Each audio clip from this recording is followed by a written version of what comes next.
Hello বন্ধুরা, তো এই দেখেন এই ওষুধটা নিয়ে চলে এসেছি পায়রার। তো এটা মানুষের ওষুধ। তো এই ওষুধটা কিসের জন্য নিয়ে এসেছি তো এটাই আপনাদের দেখাবো। তো আমি আজকে ওই খোপে গেলাম, মানে পায়রা খোপে এলাম। তো দুটো বাচ্চা ছিল, তো বাচ্চা দুটোর এরকম মুখ খুলে দেখলাম যে পায়রাগুলোর মুখের মধ্যে ঘা হয়ে গেছে, মানে ক্যাঙ্কার হয়েছে। তো বাচ্চাগুলো দেখাচ্ছেন। তো এই দুটো বাচ্চা পায়রা দেখতে পাচ্ছেন, এদের মুখের মধ্যে ক্যাঙ্কার হয়েছে। মুঁহ মে ছালে পড় जाता है হিন্দিতে বলে যেগুলো। তো বাচ্চা পায়রার মুখের মধ্যে ঘা হয়েছে। এই ঘাগুলো কিন্তু এই বড় পায়রারও হতে পারে। আর এইখানে যে নোংরাগুলো আছে এইগুলো মনে হয় খেয়ে এদের মুখে ঘা এসছে।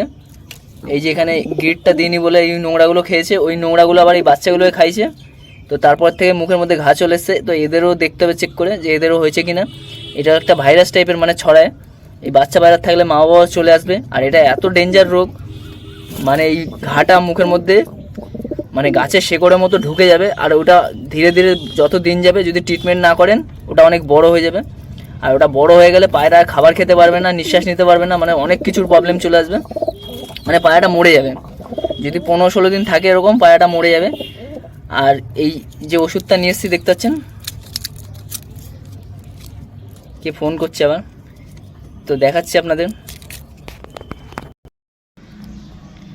তো এই দেখেন ওষুধটা, এটার নাম বিকসুল। আর এটা হলো ভিটামিনের ওষুধ। তো এইটা দিয়ে আপনারা যদি পায়রার মুখে ঢেলে দিতে পারেন অল্প একটুখানি, মানে এক চিমটি নিয়ে পায়রার মুখে ঢেলে দেবেন। বাচ্চা পায়রা বা বড় পায়রা যে পায়রারই হোক না কেন এটা ঢেলে দেবেন। বেশি না, 7-8 দিন দেবেন। পায়রার মুখ থেকে ওই ছালাটা পড়ে যাবে, গোলটা। মানে পুরো যে মানে বৃদ্ধিগুলো পাচ্ছিল ওখানে বসে, মানে শিকড়ের মতো ঢুকছিল, যেদিন থেকে দেবেন 2 বেলা করে দেবেন, সকাল বিকেল 2 বেলা 1 চিমটি করে দিয়ে দেবেন।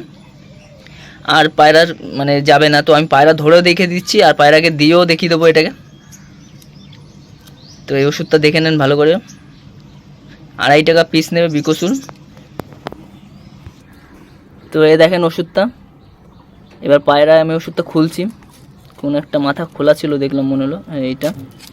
তো এর মধ্যে এরকম একটা ওষুধ থাকবে। তো এখান থেকে আপনাকে এটা খুলে নিতে হবে। খুলে নিয়ে দেখেন খুলছেন না, দুজন থাকলে সুবিধা হতো, পায়রাটাকে একজন ধরতো। এর থেকে একটু কম নিলেও হবে। এর মধ্যে এরকম একটা হলুদ ওষুধ থাকবে। তো আমি এটা রাখি, একটু নষ্ট হবে কেন একা একা ভিডিওটা করছি। তো আগে পায়রাটা আপনাদের দেখিয়ে দিচ্ছি কোথায় আছে কি না আছে ক্যাঙ্কারটা। তো জুম করে নিই। এবার পায়রাটা ধরে নিয়ে আসছি। তো এই দেখেন এই বাচ্চাটার মুখের মধ্যে আছে। তো এটা দেখিয়ে দিচ্ছি আপনাদের। এই দেখেন ওই জিভের ওখানটা দেখতে পাচ্ছেন, এটা সাদা রঙের কি একটা আছে, ওখানটা আছে। এইটাকে আপনাকে নিয়ে, যা পড়েই গেল সবটা।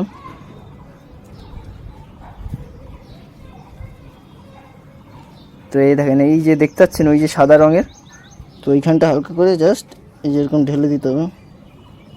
দেখেন পুরো লেগে গেল। আর এর মধ্যে কাঠি বাটিতে খোঁচাবেন না, ইনফেকশান হয়ে গেলে আরও ছড়িয়ে যাবে এগুলো। জাস্ট এরকমভাবে দিয়ে দেবেন, 2 বেলা দিয়ে দিলে, দিয়ে একটু এরকম মিশিয়ে দেবেন। ওই জায়গাটা দেখেন হলুদ হয়ে গেছে পুরো একদম লেগে। ওই দেখেন ওই জায়গাটা পুরো হলুদ হয়ে গেছে, যে জায়গাটা ছিল। এটা যা আছে এটা 3 দিনে পড়ে যাবে। আর যদি অতিরিক্ত থাকে তাহলে 7-8 দিন টাইম লাগবে। তো এইভাবে দেবেন, বাচ্চা পায়রা একটাও মরবে না, কিছুই হবে না, পুরো বাচ্চা ফ্রেশ থাকবে। তো ভিডিওটা ভালো লাগলে লাইক কমেন্ট করে দেবেন আর ভিডিওটা শেয়ার করবেন, তাহলে অনেক পায়রা বাচ্চা বেঁচে যাবে। আর এই ওষুধটা দিলে প্রত্যেকটা পায়রা বেঁচে যাবে, মানে মরার মুখ থেকেও বেঁচে যাবে। যদি অতিরিক্ত এই জায়গাটা এতটা মোটা হয়ে যাবে না যে আপনি পায়রা বাঁচাতে পারবেন না, এইখানটা এতটা মোটা হয়ে যাবে। আর যদি এইখানটা হাত দিয়ে চিপে একটু সরিয়ে দিলেও চলে যায়, কিন্তু অতিরিক্ত শক্ত হয়ে গেলে ছাড়াই না। তো এই জিনিসটা ওষুধটা দেবেন, একটা পায়রাও মরবে না, সব কটা পায়রা ভালো থাকবে। আর এই বাচ্চাটা আমি দেখেছিলাম বলে এখন পায়রাটা ঠিক হয়ে যাবে এখনই। তো ভিডিওটা কাট।